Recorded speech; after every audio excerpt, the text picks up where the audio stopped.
Bibek from my English Academy. Today we shall discuss about the poet A Tiger in the Zoo, which is in your English textbook, and this poem was written by Leslie Norris, who was a renowned Welsh poet, and he was a prize winning poet of his time. Here the poet brings a comparison between a tiger in the zoo and a tiger in the forest. So, come to the first stanza. He stalks in his vivid stripes the few steps of his cage and pads of velvet quiet in his quiet race. Stalks means follows, vivid means bright colored, pads means paws. So, come to the lines of the stanza. He stalks in his vivid stripes, that means he is used for the tiger. He stalks, that means the tiger follows. In his vivid stripes, that means generally a tiger has a bright colored stripes body. So the tiger with his bright colored stripes body follows the few steps of his cage, because the cage is a small place where a tiger can take a few steps. On pads of velvet quiet in his quiet race. Pads means paws. Here pads is compared with velvet. It is a metaphor in his quiet race. So two opposite adjectives are used simultaneously in the last line. So in his quiet race, rage means anger.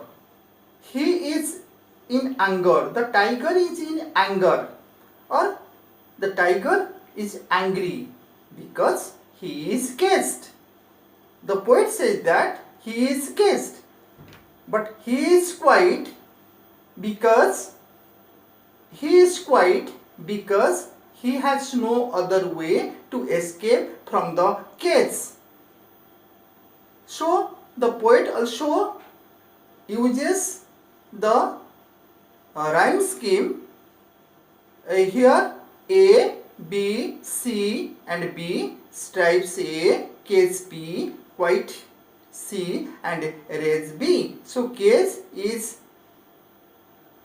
same as the word race. So also the poet use metaphor, that is pads compared with velvet. Also the poet uses enjambment.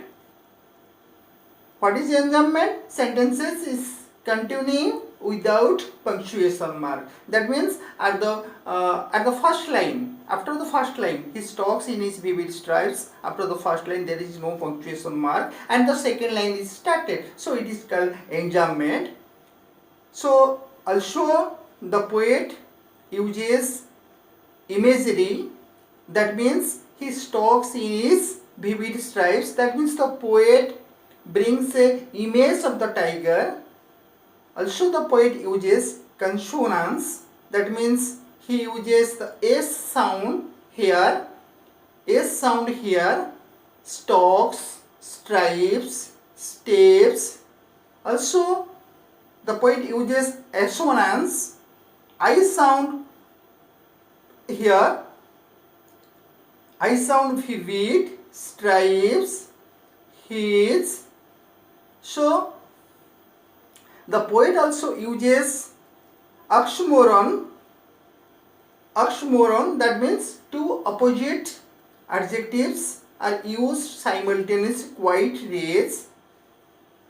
So this is the literary device of this stanza. Then come to the second stanza. He should be lurking in shadow, sliding through long grass near the water hole where plump deer pass. So, what is the meaning of lurking? So, lurking means remaining hidden so as to wait in surprise attack. Plumb means having a full rounded shape. Sliding means move smoothly. So,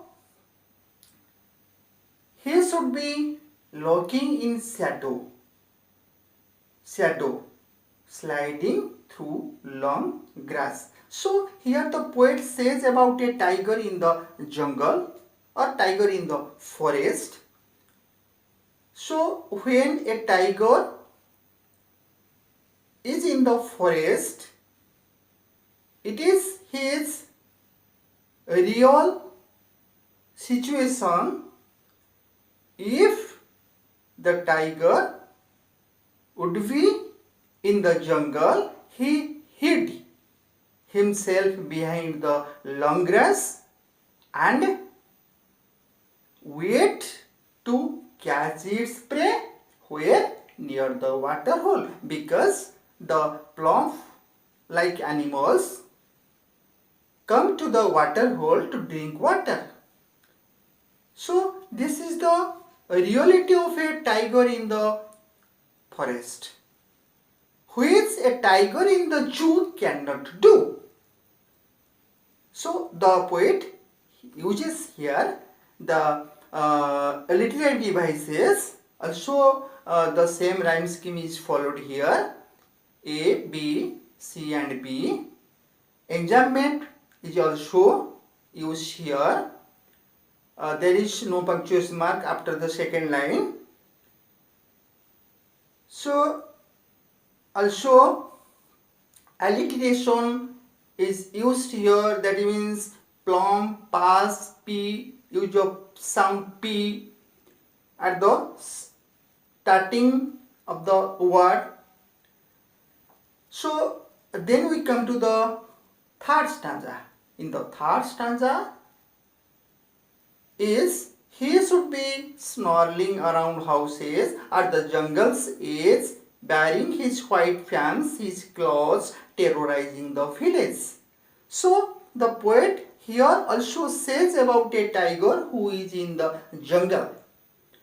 But when a tiger would be in the jungle, he came to the edge of the or outskirts of the forest to catch its prey.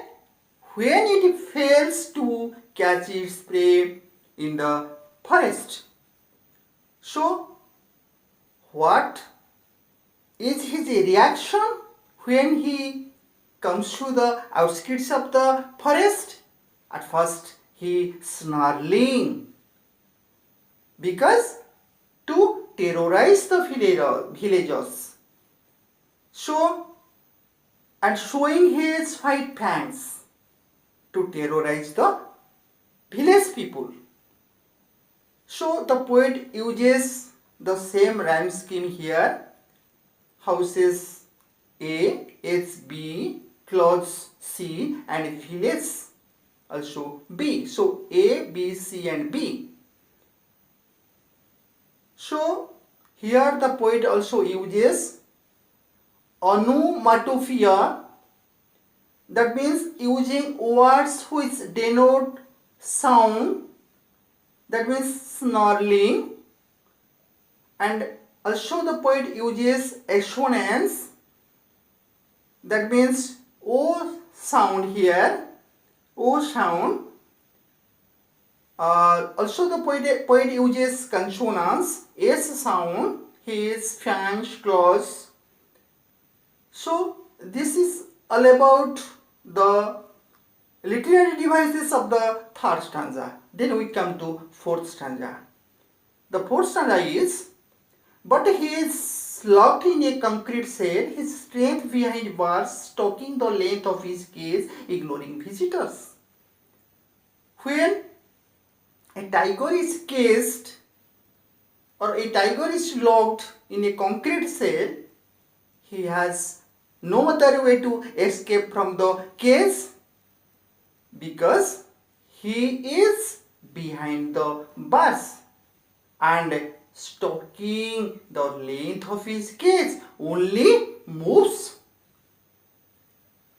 inside the cage and ignoring the visitors.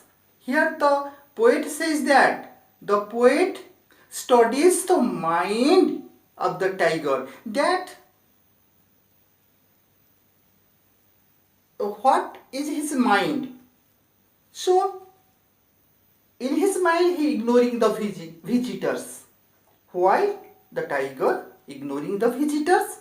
Because he is not happy, because he is caged, and so he is ignoring the visitors.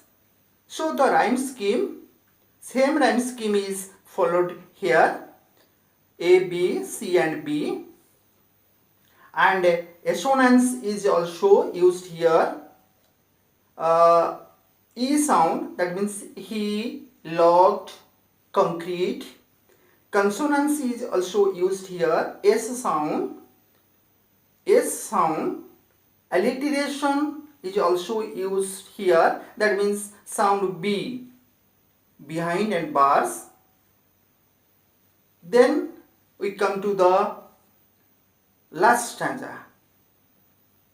The last stanza is, he hears the last voice at night, the patrolling cars, and stares with his brilliant eyes at the brilliant stars. He hears. That means who hears? The tiger hears the last voice at night. Who comes to the last man? Who comes to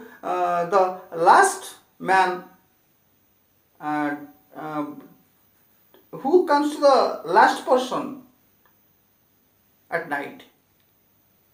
The last person is the patrolling cars.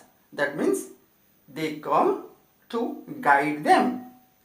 So he hears the last voice at night, the patrolling cars, and stares with his brilliant eyes. The question is, why does the tiger stares with his brilliant eyes? Because there is no one to disturb him. There is no one to come and enjoy the tiger.